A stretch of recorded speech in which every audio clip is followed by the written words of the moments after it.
Hi, welcome to MediatorPodcast.com, a podcast and video series about mediation, negotiation, and collaboration. My name is Melissa Gragg, and I'm a valuation expert and divorce financial mediator in St. Louis, Missouri. Today, we're speaking about divorcing with intention, a professional's guide to intentional divorce with Leah Hadley. A certified divorce financial analyst and accredited financial counselor, Leah is based in Cleveland, Ohio, and recently focused her practice on intentional divorce solutions, where she guides her clients to financial independence through thoughtful and strategic planning. Welcome, Leah. How are you? I'm well, Melissa. Thank you so much for having me back. Well, this is a great conversation because we have, a lot of options in divorce, and they could be collaborative, they could be mediation, they could be litigation, but all of those could dial back to how you and your current partner are going to go through this process.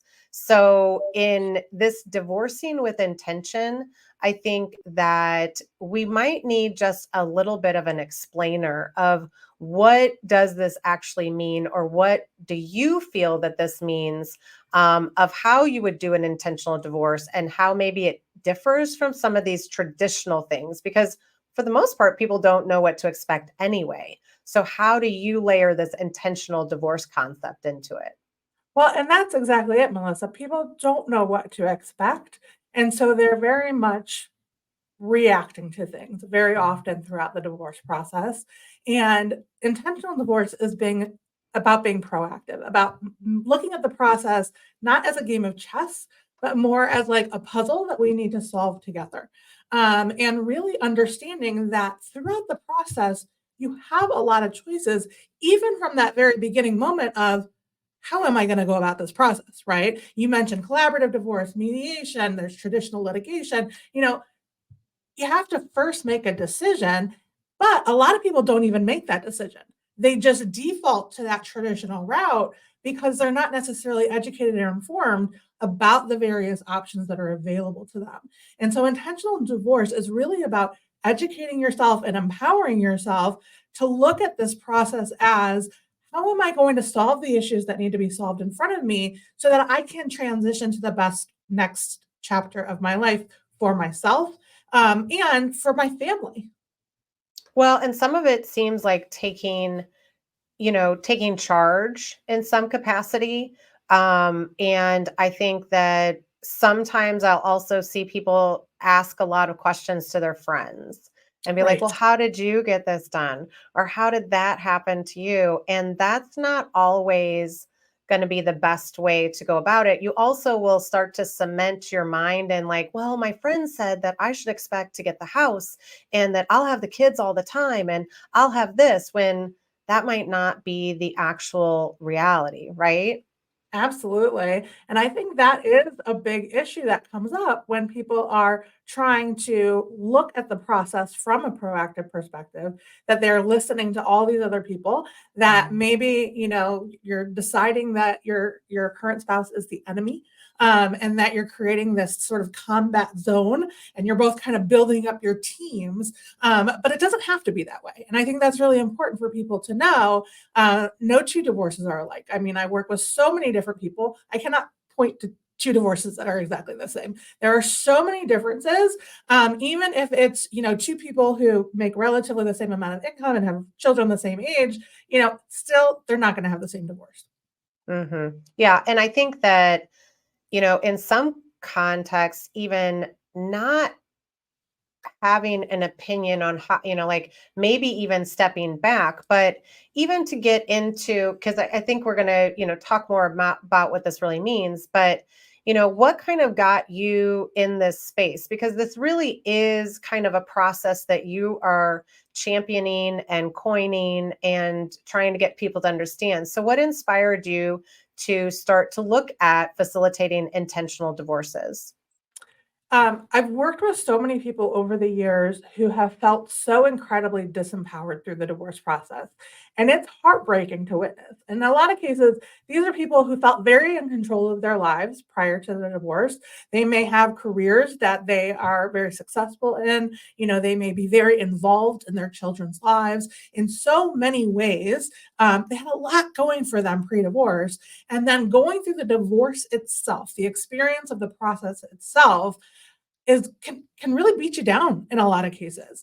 And I know that it doesn't have to be that way because I've had the opportunity to witness other ways of doing it, right? And so that's where when I thought about how I really want to be able to help people, I want them to know that they have options. I want them to know that they can make choices today that are going to set them up for a better next step instead of not even considering what this means for the future and then setting themselves up for a lot of adversity going forward. Well, and I think that in looking at some of intentional ways of getting divorced or intentionally how you're going to go about the process, we have to keep in mind that the divorce world was illegal. Like when you got married, you have a legal contract to get married, right? But nobody talked to you about the financial stuff. And Right. nobody really told you that at the end, you're going to have to get through all the financial stuff, even if this is a legal process. And I think really understanding that people in the legal process do not always understand the financial ins and outs is a very big piece of the process. So you and I and other professionals are starting to take people out of that process and say, hey, if you guys need to know more about the financials, then we really need to do this a different way. And it doesn't necessarily need to be in the court, right? That's right. So that's part of kind of understanding that you don't have to go play those games that everybody else has had to go, jump through those hoops. But then what does that mean? If I'm not going the traditional route, which is I'm just going to file and you're going to get that paperwork and we're just going to start fighting and we're going to move out and do all of this stuff, which there's a time and place in certain relationships that is good for. Right. But like, if that's not what it's good for, like you don't have to love, like still get along, but you can have some, hey, maybe we want to look at what's best for the whole family. So in that capacity, people are like, well, I don't even know how to get started with any of this, so what steps should they take towards making some of these empowered decisions during their divorce? And like, how do they find the right people to help them do that? So first and foremost, I think it's really important that you get in touch with your state of mind. I've had folks over the years come and meet with me to talk about financials and they're crying and sometimes they're, almost hyperventilating and like they're so stressed and overwhelmed. We can't talk about financials when you're in that state. There's nothing that you're going to absorb that I'm going to share with you. You're not going to be able to answer my questions. It's not going to be a productive conversation. So really getting in touch with that piece first and making sure that you're in the right headspace to be able to deal with some of these things. And if you're not, then taking the steps to get there, right? And that could mean potentially seeing a therapist. We offer virtual support groups for people. There's so many wonderful divorce coaches out there. There are a lot of resources out there. And if you feel like you can't even get past the overwhelm of it, you're not going to make intentional decisions. You're just not. And so that's the first step, is really getting in touch with where you are initially in that mental state and finding the right support for you. Now, it is really, really important that you're working with people experienced in the divorce space specifically. And that is everybody from therapists to coaches to, everybody on your team, of course, attorneys and whatnot. But the divorce space is a unique space. People's entire lives are changing through this process. There are the legal aspects that we always have to keep in mind. There are the financial aspects that are a huge transition. Of course, taxes have a big, a consideration when we're looking at things. So there are a lot of pieces that are very specific and unique to divorce. And so it's really important that you're engaging with professionals who are experienced in this process.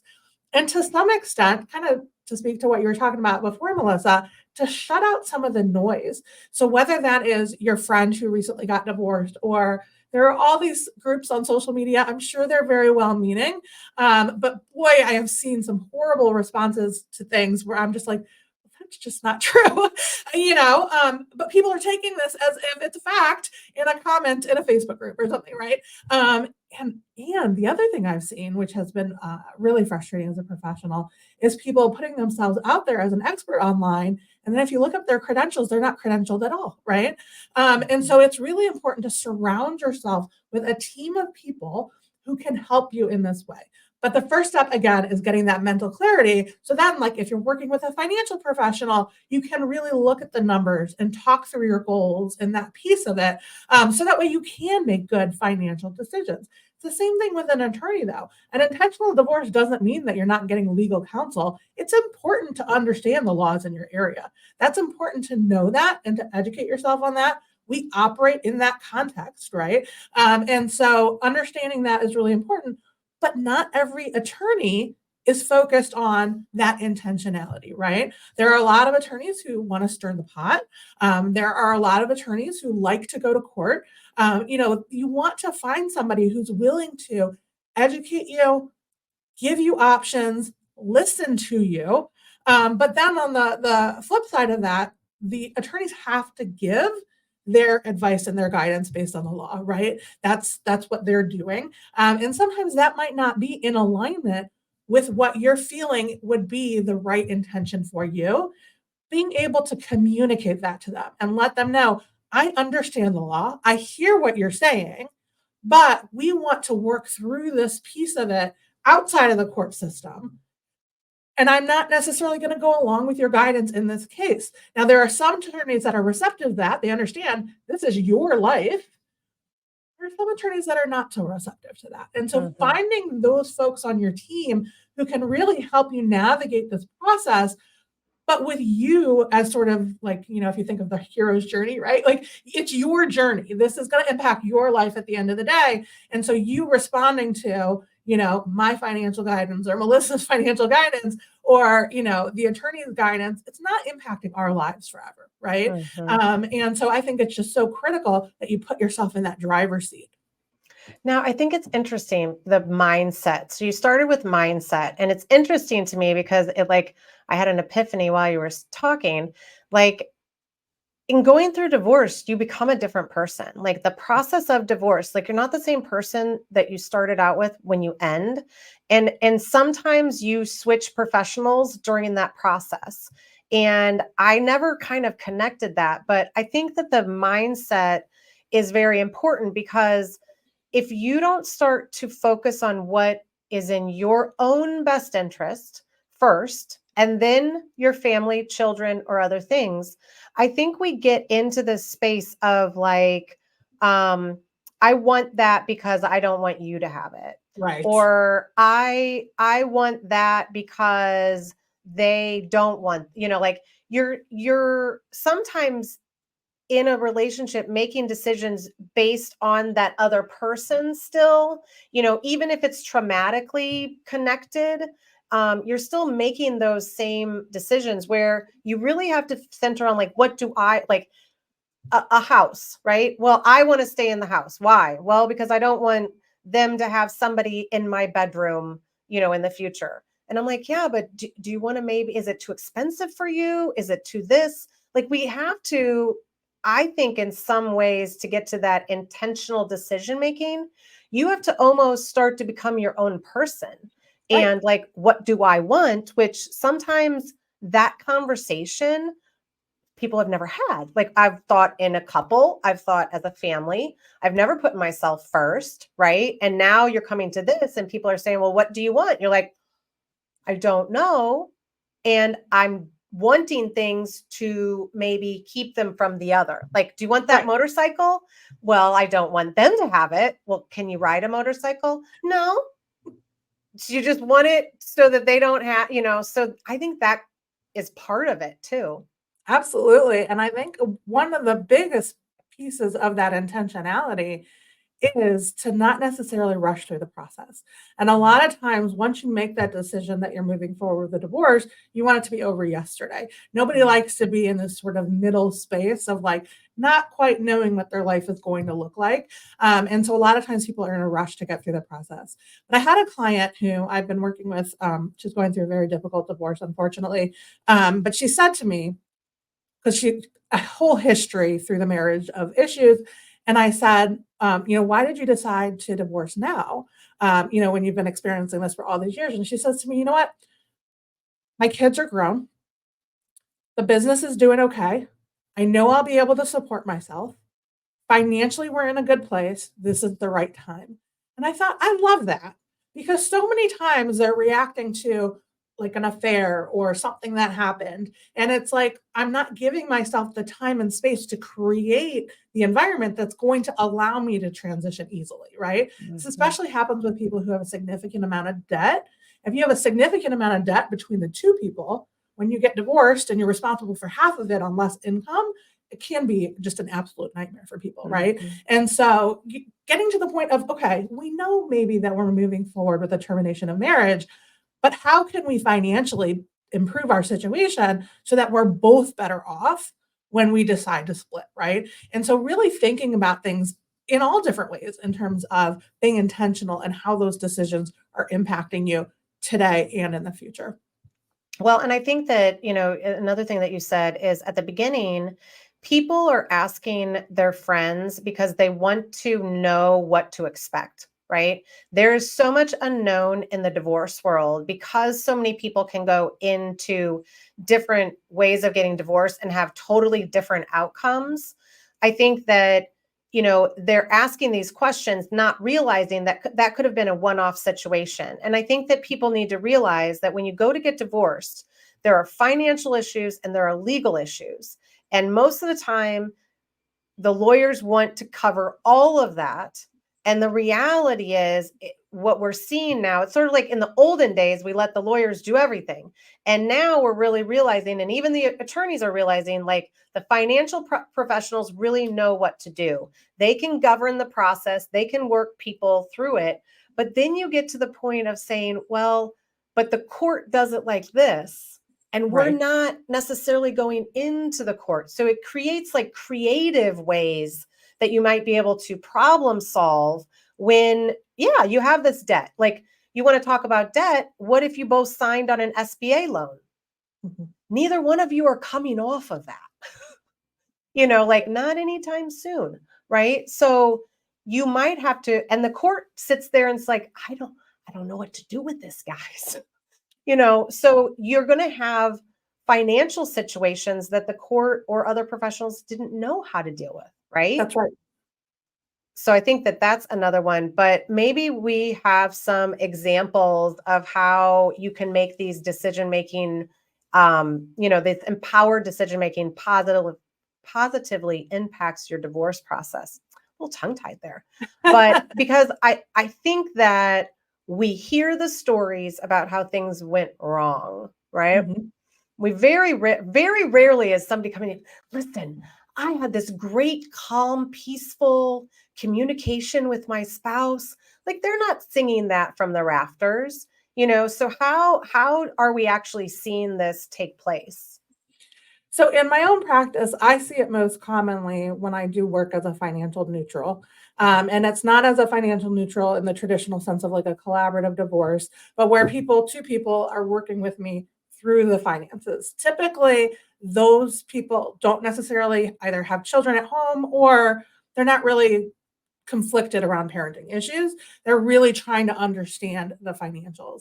And what is fantastic about working with somebody specifically on the financial piece that has that knowledge and expertise is that you can really walk through and understand the pros and cons of each different scenario, what that's going to mean for you today, but also in the future. Because so often, I don't know about you, Melissa, but when I see attorneys passing back and forth spreadsheets with like one value on it and there's no cost basis for anything, and sometimes I don't even know what kind of account it is or who actually is titled on the account. And I'm like, how does this get negotiated like this, right? Like there's not enough information, but they're looking at one static moment in time. Whereas a financial professional is looking at it more comprehensively. We're really looking at it, okay, not just today at this moment, at this balance, but what does, taking this asset on? I have a client who she came to me at the very end of her divorce, so I wasn't involved with the negotiations or anything, but she has a big payout on the house to her spouse. And we're talking through kind of her goals and her future, and she's wanting a new kitchen, and she's wanting I forget, some big renovations to the house, and she's got this big payout to the spouse. And we start talking about, like, do you absolutely love this house? Like, is this just, I mean, if you absolutely love this house, sure, invest all this money in this house, pay him out, you get to stay where you're at, fantastic. But if you don't absolutely love this house, could you potentially sell it, give him his money, go into something that's already done, and not make this huge investment in a neighborhood that might not really get you that return ever, right? But like that wasn't even something that was on the table. Wasn't even something that was considered when they were negotiating these things. It was just either somebody was going to keep the house or, and somebody was going to get paid out on the house or whatever. So those are examples though, where, specifically as people are walking through this process, they can really start to understand that they have options and they're not always the most obvious options.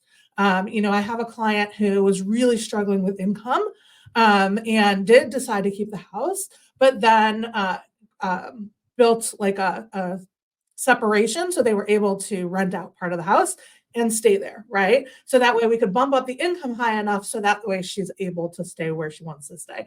And in her particular case, it was, for her child to get through high school. But these are the examples of really understanding that there are so many ways that you can solve these puzzles. And there's just not a one size fits all solution. And so that's what the empowered decision making is about. It's about really understanding what's important to you and looking at the whole situation and saying, well, how can we make this happen? But what I like about working with both parties is I get to have that conversation with both of them.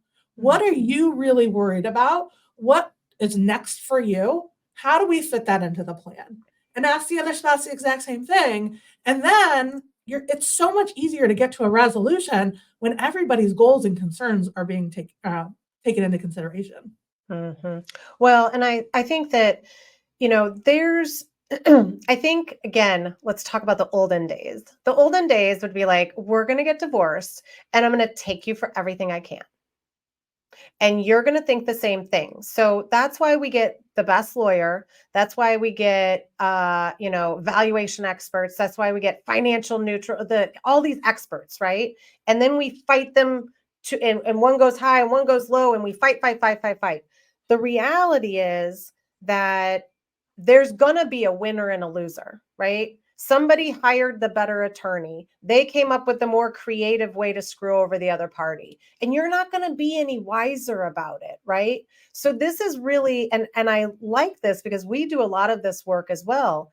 If you work with one financial person, you can ask the questions. You guys could do it in together. You could do it in separate. Each professional has like a process, right? I encourage people to work with people who have a process because then it might be they've actually done it for a while. But then you might be able to ask those questions in front of everybody, because what I feel like is that we hold these big things like, I'm going to get you with this. And they hold it for months, right? And then at the right time, they're like, see, I got you. And then everybody's like, that's not a got you. You don't have anything. Like you thought you did. You talked to your friend who used the same tactic in their divorce, but we don't have a gotcha moment right now. And I think that if you start to have more intentional divorcing, right? Even conceptually, if your spouse doesn't parlay into it, at least you are, that is going to then create that those things would be exposed, right? And maybe it's not about getting over on the other party, but understanding what legitimately is a benefit to you and legitimately is not a benefit to you, right? Because some things just like you said, we have a current situation where the properties are very, there's going to be a huge tax burden if we sell any of the properties, right? They've been over depreciated, basically. Well, everybody's looking at them at fair market value, at the top value. And that's not the right way to maybe look at it, but that's how the court wants to look at it, right? And then the court will take the other things into consideration. So it's sort of like, instead of trying to figure out what the court allows us to do, try to figure out what you want to do, right? Yeah. But what are some of the issues? Like, what are some of the problems? Because this seems very kumbaya. This seems like, hey, like we sit down and Leah fixes it, right? But what are some of the challenges that people face if they choose to divorce with intention, and how can they overcome some of these? So this is not an amicable divorce. And I'm not actually in love with the term amicable divorce because I think it sets us up for failure in a lot of cases. Because in a lot of cases, people are not in a situation, they want to have a positive experience. They want to feel good about how they interacted through the process. But for a variety of reasons, amicable isn't a goal that's going to work for them, right? And that's specifically why we choose to use the word intentional. I think that's really important. It is amazing if both people can choose to be intentional. Best outcome, absolutely. But even if your spouse is not willing to act with intentionality, you can still make that choice, but you have to make it over and over again. And what I mean by that is there is a lot that can come up through the divorce process. And if I know that I am, approaching my divorce with the intention that I'm going to feel good about how I acted through the process. That's important to me. I want to be able to look myself in the mirror in the morning, and I want to feel good every time I get up, knowing that I acted with integrity and that I feel good about how I acted, right? Well, then your spouse does something, or goodness gracious, I get copied on so many emails between attorneys that are so nasty to each other. You get copied on one of these things, and all of a sudden you spiral, right? Like it's a trigger, and like forget about it. Intentionality goes out the window, right? So it's about making that decision over and over and saying, okay, I'm reading this, it's upsetting me, but I'm going to give myself the time and space to process and not have that immediate reaction. And I recognize that's difficult. Do not get me wrong. I see some of the nastiest stuff that I get copied on come through. And so it really is a decision that you have to continue to make. But the other thing about it is you have to have the right professionals in place because not all professionals support the empowered decision making. And that's a critical component of being able to go through this process with intentionality. Yeah. And I think that it's almost, like everybody's going to be like, well, of course you guys think that the professionals are important. But really this is a different way of divorcing. What I endeavor to do and what I believe you are endeavoring to do is not a peaceful way of divorce, not an amicable divorce. It is an informed divorce. That's right. You understand what you are giving up, what you are asking for, what the obligation for that is. And in some capacity, I think that what we've experienced is that if you have that conversation where maybe both people can hear, if you're asking me very specific things about a certain thing of divorce, business valuations or something that I know, I want both people to hear it at the same time. Because Absolutely. sometimes it just is what it is. Like, I'm sorry you love blue and it is blue. I didn't make it blue for you, right? Like, it just is. So I think that there's something to be said, and for you guys to not play the telephone game, right? Right. Because then you're like, well, I talked to somebody and they said this. No, I talked to somebody and they said this. Instead, you're like, asking Leah questions, and then Leah responds, and then one person doesn't like it, they can ask additional questions, and you start to have a conversation about stuff instead of an argument, maybe, right? Absolutely. It's so powerful to have people hearing the same message. Yeah, this game of telephone, in some cases, it's not even It's literally that the message was miscommunicated. Like that is 100% of the problem. It's not any deeper than that. And so sometimes, just literally hearing the same information, being able to answer the questions all at the same time, it really is a very powerful experience. Yeah, because I don't know the last time that you've probably had a discussion about cost basis to a client and they understood it enough to be able to communicate the concept to Right. anybody else.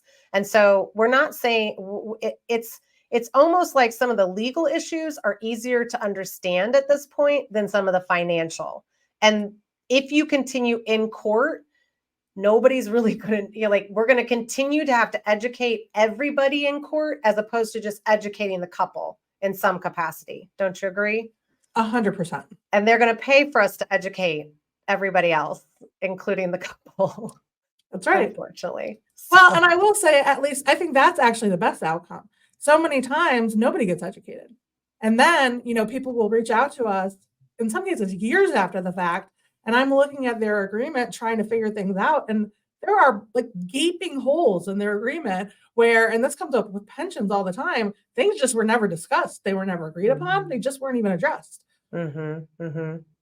Well, and I think that, if you have a memorable case or something that you can give us an example where intentional divorce made a significant difference, I think it's helpful because, again, people don't know what divorce looks like. That's And right. so we're saying, oh, this is different, or, oh, you should, have a more informed process. But like, what does that really look like if we put it into play?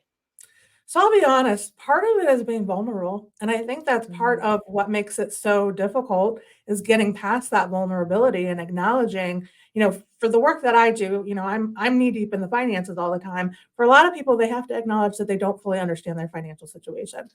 And for some people, that's somebody who's been taking care of the finances. This is not always the spouse who wasn't involved in the finances. Sometimes this is the one who really took the leadership role in the finances in the couple, and they're owning the fact that like there's a lot that they don't know, and that can feel really hard. And bringing a person outside of the family into the situation, opening up about these things, doing it in front of your spouse, like this can be, there's a lot of different levels of complexity to this. But I see it all the time where people are making these decisions. And I think that is what I want more people to know is that there are people every day getting divorced in an informed and empowered way. And you don't hear about them because it's not these big dramatic experiences in their lives because of the way that they've handled it, and not necessarily like sweeping it under the rug, but more so that they have taken the steps to really understand what are the options, how can we move through this as seamlessly as possible. And I see it a lot with there's this huge wave of gray divorce. And I see a lot of these folks who, especially because the gray divorce cases are really financial cases. And for the most part, they want to make sure that they're able to retire or stay retired, and that they're able to leave the legacy that they want to leave. That's really important to them. And so I've had a few of these couples, and I'm thinking of one in particular, where we really sat down and talked about what do you want for your adult children? What matters to you? What do you value? What's most important to you through this process? And they wanted to make sure that they got to have all the experiences with the grandchildren. Some of the cases are dealing with younger kids and the parenting, but as people age, it's a different issues that are coming up. These are not things that the court is involved with, right?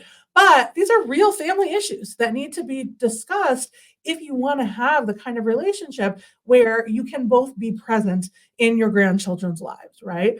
And so this particular couple really spent time talking through what was most important to them as far as the kinds of relationships they had with their adult children and with their grandchildren, how they wanted to be able to experience holidays and special celebrations. And then from a financial standpoint, both were able to walk away with a complete retirement plan. They were both already retired, but that complete retirement plan to know that they felt confident they weren't going to run out of money and they could leave the kind of legacy that they felt proud of.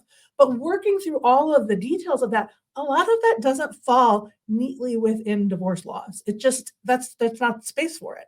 But it makes a huge difference in a family. Well, and I think that, again, in the past, we've tried to retrofit, how to do these financial things in court. And the reality is when we made up marriage, we should have had some rubrics of how we were combining our finances, but that's not how marriage started. And so when we're coming to unwind it, I think that your point about being even vulnerable, but even being honest, like for example, like I received $20,000 in inheritance last year and we just put it into our joint account. Like, I think I should get credit for that. Now, the court might be like, good luck with that. But the other spouse might be like, well, I feel like I also received, $10,000 from my grandma and we did something like that. Could I get credit for that? I think that you get to a situation where you can look at both people and be like, does it make sense that we would give each of you credit for that? Because that seems reasonable. Now, the court might totally throw some wrenches in that, but if it's good for your family, if That's it's right. good for the couple, I think it's really about, do you want this divorce to be your experience, or do you want to go put on somebody else's experience and just go through the motions? And I think that is kind of the distinguishing factor that you have to figure out. Like, and it's not, oh, I have some complications that are at heart. Everybody who even has a simple divorce has complications. And you need like a financial person to just ask a simple, like sometimes it's just a simple question like, is this pre-tax or post-tax? Does it matter? And we could answer it easily. Whereas you might Google and get 5 different answers and not know how to figure it out, right? Absolutely. Yeah. I had a woman here in Ohio who scheduled an appointment with me. It's coming up. And she copied all this information from stuff she had found online because she was so confused about the conflicting messages. Well, Yeah. based on the language and what she copied, some of what she was reading was in community property states, and some of what she was reading was Ohio based. And like, so yes, Yeah. there are conflicting messages because the laws differ from state to state. And so it can be very confusing, a lot of this stuff. And that's why it's really important to have somebody who's knowledgeable, who can just give you the confidence to know you're making the decisions and you're understanding them. Well, and I think as we give some information about, and you're going to tell us a little bit more about how people can contact you and get into this process, right? I think that one additional thing, and I think I already forgot what the heck it was at this point, but I think that you have to remember that divorce in the court system was created so that attorneys could kind of be the gatekeepers of this process, and that it was a legal kind of issue that you're unwinding. The financial complications, I don't think anybody totally planned for. And Mm. so think when you're dealing with some of those financial complications, there could still be things that go into the court, but an attorney telling you financial information is probably not the best route. But also that you can be advocating for yourself and get some of these resources, even if your spouse is not willing to go forth, right? So tell us more about, this new website and what they can find or how they would get started, or do they need to have buy-in from their spouse in order to get started? Yeah, great question. You don't need buy-in from your spouse. This really is a personal decision about how you want to approach the divorce process. Okay. But as far as the website goes, we have an extensive blog educating people on their choices that they could make through the process. And I'm very excited. We are launching a new podcast, Intentional Divorce Insights. We have Melissa coming on as a guest to talk about intentional business valuation. But it's really about looking at every aspect of the divorce process, every expert that you need to engage based on your unique situation. and understanding, how do I approach this with intentionality? And so if both you and your spouse are willing to have a conversation, it's always my preference to try to talk with both parties initially, to see if we can keep everybody on the same page. But like I said, if you can't get your spouse on board, or you don't know how to get your spouse on board, always reach out to me and we can have an initial conversation. And I think that, one of the other things is that if you think that your spouse is the more financially smart person, right, and that understands it more than you, usually neither one of you know as much about divorce as you should.